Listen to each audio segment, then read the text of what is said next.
A dispute between the Pentagon and the FAA seems to be at the center of the airspace closure that happened and was short-lived in El Paso. So there are conflicting reports about why a 10-day ground stop was ordered and then abruptly stopped hours later. Meanwhile, local officials claim that they were left in the dark. Fox 4's Vania Castillo is following these developments today and is going to try to walk us all through this because it's a pretty complicated story. Vania. Yeah, Heather. Hi, Steve. Yeah, things have been changing minute by minute, but here's what we know. Late Tuesday night, the FAA shut down the airspace over El Paso.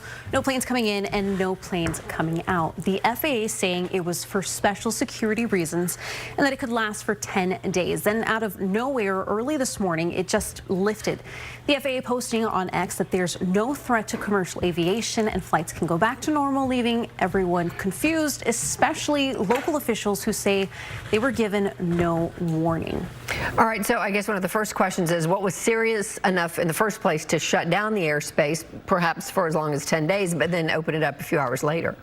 Yeah, well, the Transportation Secretary Sean Duffy, the White House, and people at the Pentagon are blaming it on Mexican cartel drones entering U.S. airspace, but there are conflicting reports. The New York Times is reporting that the Defense Department operating out of Fort Bliss was testing new counter-drone technology. Two people briefed by the Trump administration told the Times the shutdown happened because of concern that laser testing could interfere with other aircrafts. El Paso Congresswoman Veronica Escobar said that information from the Trump administration does not, quote, add up and not the information she was able to gather overnight and into this morning.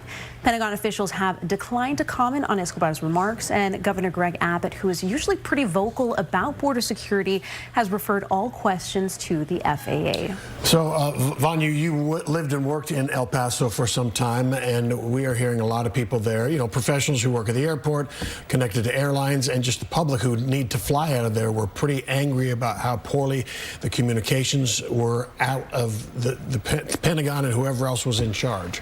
Yeah, this was definitely the biggest news out of El Paso today. I received a bunch of messages. That's how I woke up, from people in El Paso asking what was happening, and that's pretty much how local officials found out too, from texts and calls from people asking what was happening.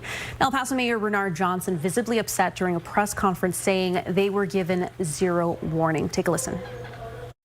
Yeah, I don't know that for fact, but I can tell you that, you know, whatever information they had that shut down our airspace is something that should have been shared with this leadership. That is the piece of information we don't have. And once we get that, we can let the citizens know why they shut it down. So just like many of you, there's a lot of unanswered questions that we just don't have. Now, Mayor Johnson said medical evacuations had to be diverted to Las Cruces, New Mexico, which is about 40 minutes away. Surgical equipment that was supposed to arrive from Dallas overnight didn't make it, and travelers were left in the dark. So, Vanya, next steps, accountability at all?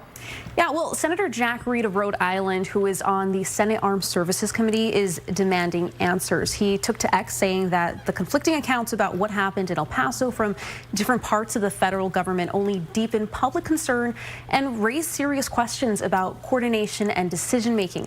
He's pushing for a full account of what happened to ensure security decisions are being made responsibly. Now, we spoke with Michael J. Boyd, the president of an aviation consulting firm, who had this to say. I think we need to go back to Homeland Security and say, okay, fine, why did this come to this? Because the FAA didn't make the decision to close it.